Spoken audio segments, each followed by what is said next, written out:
bem, autoridade não quer dizer coação. Autoridade é um princípio filosófico que é muito antigo, que vem de autoritas, em Roma, e que é o direito natural de dirigir e de comandar, porque senão não há povo, não há polis. Desde da Grécia também, né? A democracia nasce na Grécia com o exercício da autoridade. Por exemplo, no século V a.C., vocês sabem que existiu um sujeito chamado Solon, que é chamado o legislador. Vejam que é antes de Aristóteles. Não é um filósofo, é um legislador que estabeleceu leis para que houvesse autoridade que organizasse um comando, porque senão cai na anarquia. A autoridade combate o caos. O caos é provocado pela anarquia. Agora, vejam bem, análise de poder. Poder não quer dizer, em momento algum, opressão, que isso é um modismo da linguagem da filosofia francesa do fim do século XX. O poder é uma força que pode ser legítima ou não. O poder pode ser legítimo ou não em si mesmo, e é muito interessante distinguir legítimo de legal. Há um livro, mas eu só tenho ele em alemão, não conheço tradução, que é uma análise, o título do livro se chama Legitimidade e Legalidade, que são duas coisas completamente diferentes, mas que se cruzam. Há uma legalidade que é legítima, há uma legitimidade sem legalidade, mas pode haver uma legalidade ilegítima. Então, o poder é uma força. E com o poder se consegue ser obedecido. Ora, aí é que vem os níveis. Dependendo da educação, da aceitação e da consciência de quem exerce o poder, pode extrapolar. Não deve extrapolar. Então, daí o Maritain cita Sócrates, que o justo, ele nem bota o nome, mas todo mundo sabe, privado de todo o poder, até o poder de ter sua própria vida, de dar aula, em primeiro lugar, e de liberdade de andar, isso aí, ele é condenado a tomar a cicuta. Ele não diminui o seu poder. Essa frase é muito bonita, que o poder cresce, mesmo ele subjugado e morto, porque cresce em autoridade. Entendeu? Principalmente um livro que é muito divulgado na nossa faculdade, que é do Bourdieu e Passeron, A Reprodução.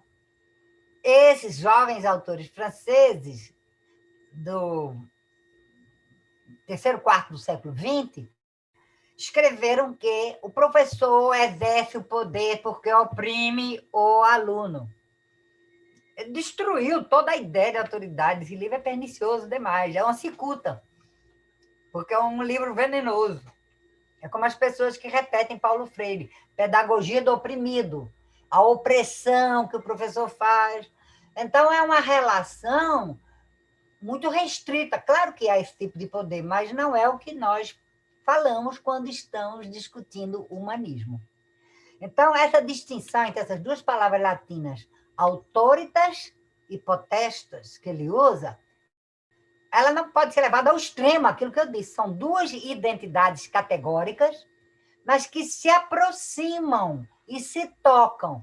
Então, essa distinção não pode ser levada ao extremo, significa não é um paralelo. Então, toda autoridade está na vida social, não é isso? Um ermitão não precisa de autoridade, eu repito muito esse negócio do ermitão.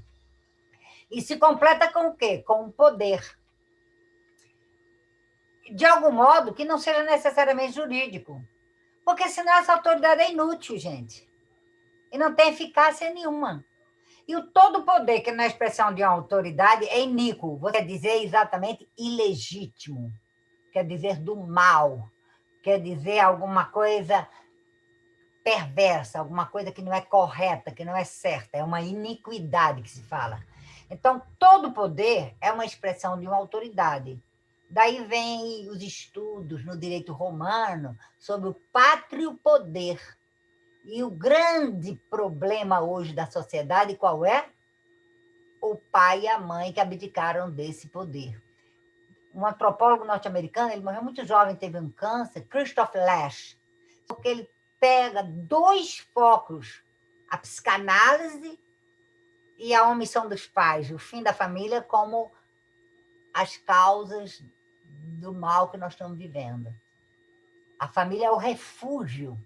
Então, se acaba esse refúgio, e esse refúgio tem autoridade. Então, é importante entender que há uma relação. Autoridade implica poder, poder implica autoridade. São ligadas, foi muito bom. Agora, se a autoridade se refere a poder, na ordem física, é um tipo.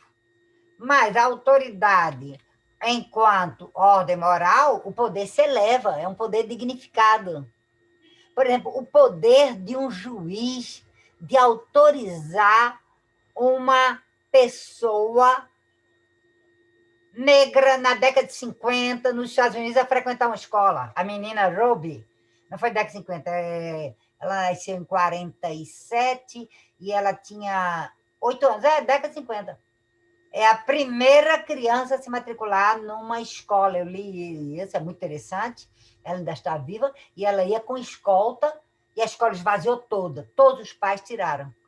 Se esse juiz não tivesse a autoridade e o poder, essa menina não teria ido à escola e não era um dado tão importante que ficou na história para chegar a 1963 com os direitos civis. Essa menina, isso então foi 56 ou 57, tinha 9 ou 10 anos, os pais aceitaram, quase como um risco de vida. Mas ela ia num carro com 4 homens enormes em volta dela, andando, quando saltava na calçada, entrava na escola, e a escola toda só para ela. Ela perguntou, está todo mundo de férias? Então, ela não entendia. O poder desse juiz, com sua autoridade moral, quebrou uma regra iníqua. Entende? Isso é muito importante, essa consciência crítica para entender, para separar poder e autoridade, conforme seja uma força, seja justiça. O que importa primeiro é sempre a autoridade. A autoridade do pai e da mãe é a primeira. E a autoridade tem que ser consciente. Há uma onda, por exemplo, de pais que não vacinam as crianças contra sarampo, contra qualquer luxo, difteria. Eles não têm noção do seu poder, que tem que obrigar a criança. Dizem que não querem obrigar a criança a nada. E também o mal que estão fazendo ao povo, porque a erradicação precisa que todo mundo seja vacinado no mesmo dia, nessas doenças que já tinham sido erradicadas e estão voltando. Então, conquistar o poder é importantíssimo. Agora, não é conquistar o poder por mal, é conquistar o poder pelo voto, é legitimamente, é corresponder, isso ele fala no fim do capítulo. Existe uma ideologia para que isso seja realmente perdido. É a questão de dizer que a criança tem voz, de que você tem que combinar. Houve uma onda dessa nos Estados Unidos, na década de 60, mas que, graças a Deus, foi logo abafada. Vocês podem ter estudado, é quando se chamou a questão do esclarecimento dos objetivos, esclarecimento dos valores. Esclarecimento era uma palavra terrível, porque era assim, vamos conversar sobre, mas não saía nenhuma autoridade depois. Era uma palavra como se fosse uma pílula dourada. Quer dizer, você não vai dar em nada essa conversa, porque ninguém vai ter autoridade final. Por exemplo, quando você começa a conversar com um aluno, você já sabe qual é a frase final. Você pode dar ele 2, 3 horas, mas você sabe que a definição está em você, que é a autoridade. Ou em casa, quando você decidiu que seu filho não ia ao Enem. Mas eu tinha meus princípios, meus parâmetros que validavam a minha autoridade. Vejam bem, você como professora tem, todas vocês têm. Não é uma autoridade segundo o humor. Não é uma autoridade segundo o clima, se está calor, se está frio. Não é uma autoridade segundo querer agradar a diretora, ou agradar os pais, ou agradar a ninguém. Isso não é a verdadeira autoridade. A verdadeira autoridade está calcada em paradigmas, em parâmetros, que são nada mais do que princípios.